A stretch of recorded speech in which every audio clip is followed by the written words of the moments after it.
This is clearly the answer for the Sacramento Kings, as we've seen this team have an absolute roller coaster of a season. So many guys that were supposed to be impact players are just struggling immensely with their three-point shots. But if the recent game and recent sort of stretch of moments for this Kings team is any indication, there is one thing that can clearly change this team's fortune moving forward for the rest of the season. And they have a golden opportunity right now in terms of making some way back into the Western Conference standings with their upcoming schedule. So we're going to break down what this answer is for Sacramento and frankly, why things can clearly turn around for this team if things go the right way. So lots of stuff to break down in this video. But before we do, folks, again, if you guys are part of the 83% of our viewers that haven't hit the subscribe button just yet, and you want to stay up to date with daily Sacramento Kings news, make sure you guys hit that subscribe button, as still over 83% of our viewers haven't hit that sub button just yet. But let's dive into the madness because, again, a little bit late on a game reaction, but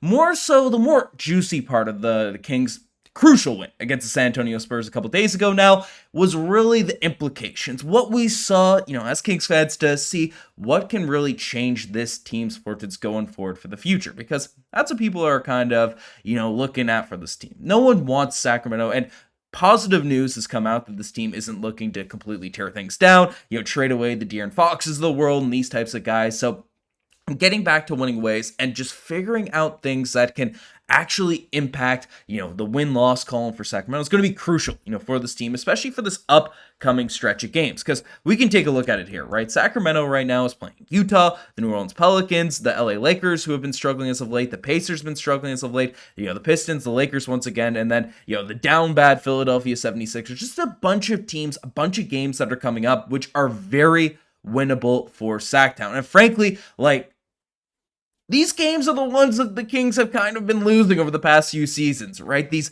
almost surefire W's with the level of talent, the comparison of talent that this team has had, right?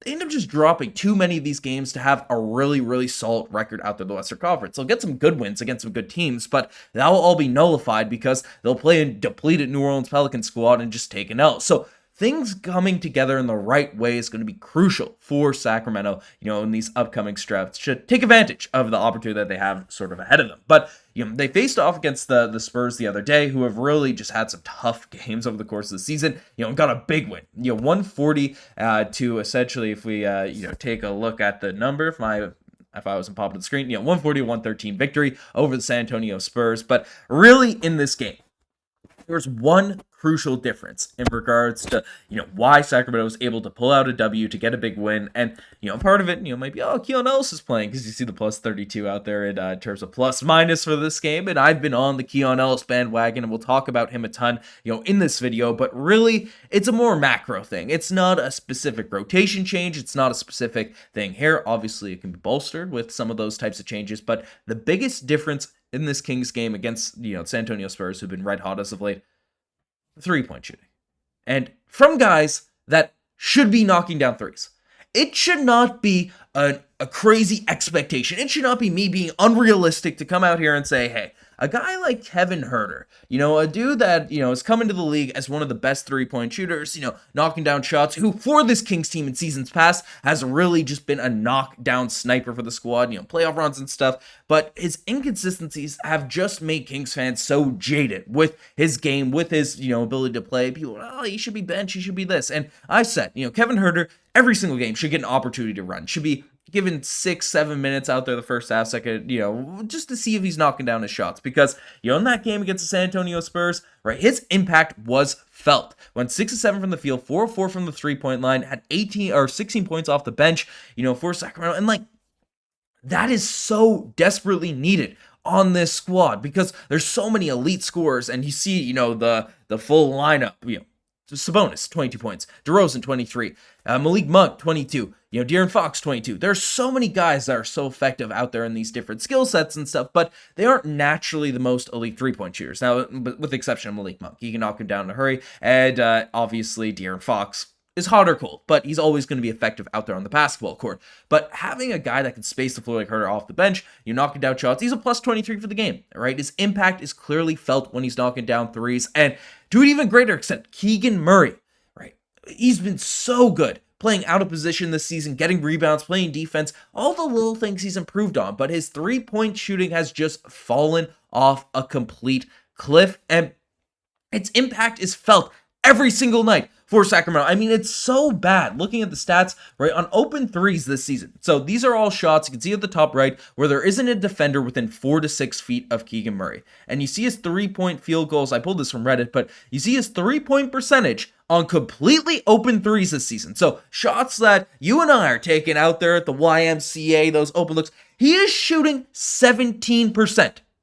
He is not even making 1 out of 5 of those open three-point shots. So even though, if we take a look at his actual stats over the course of the season, for Keegan Murray shooting 29%, the ones that are just so demoralizing for your team, because not all shots are made equal. Not every sort of miss has the same impact on your squad. You have to take in the sports psychology, the players and stuff. You get an open look. You have De'Aaron Fox driving in the lane, and then, you kick it out to a Keegan Murray who is out there in the corner, who is an impact player, and then he just sells, an open it feels like a missed open layup when you just miss one of those open corner threes, and he's only able to make, less than 1 out of 5 of those shots. It's just demoralizing possession after possession. It's why Kings fans have really just been so heartbroken with this lack of shooting ability for Keegan Murray. But then again, you play a game like the San Antonio Spurs and Murray comes out and he knocks down 3 of 5 from the three-point line, 7-11 from the field. He's doing everything else the same, but just a couple more shots go in. A couple more of those three-pointers go down, and rather than losing to the Spurs, like in more heartbreaking games, more disappointing, just,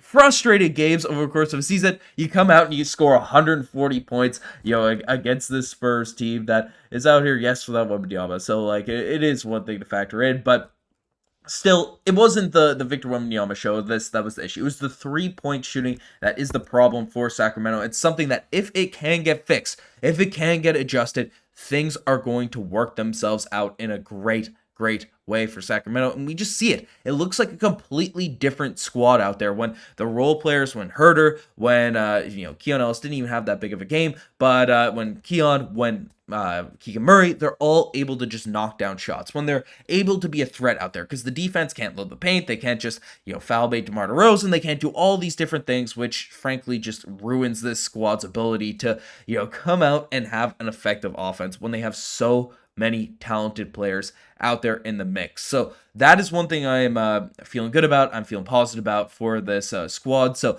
if the Kings can just figure out, and I think Keon Ellis being in that lineup is crucial because, again, Huerter has been inconsistent over the course of the season, still shooting under 30%. I don't think he should be out of the rotation whatsoever, but if he's not hitting shots, you'll have to play in the second half or something like that. You could do sort of something like that there. But Keon Ellis, for what it's worth, is shooting 43% from the three-point line. And a night like where Keegan Murray, where Huerter are all knocking down their shots, right, Keon Ellis doesn't need to take a bunch of shots because he's an impact player out there on the defensive end. He's a role player. You score 140 points. Keon Ellis isn't going to force himself on the game. He's not going to hoist up bad shots. He's not going to do anything stupid. So that's one thing you can always count on with Keon Ellis, but he's always going to play defense. He's always going to be an impact player out there at that front. So I'm liking that Keon is back into the lineup. I'm liking that three-point shots went down for the Spurs, but really the test is going to be over this stretch of games. Can the Kings beat the bad teams? If you lose, even Denver's been struggling as of late, right? If you lose, drop a couple of them. Obviously, we don't expect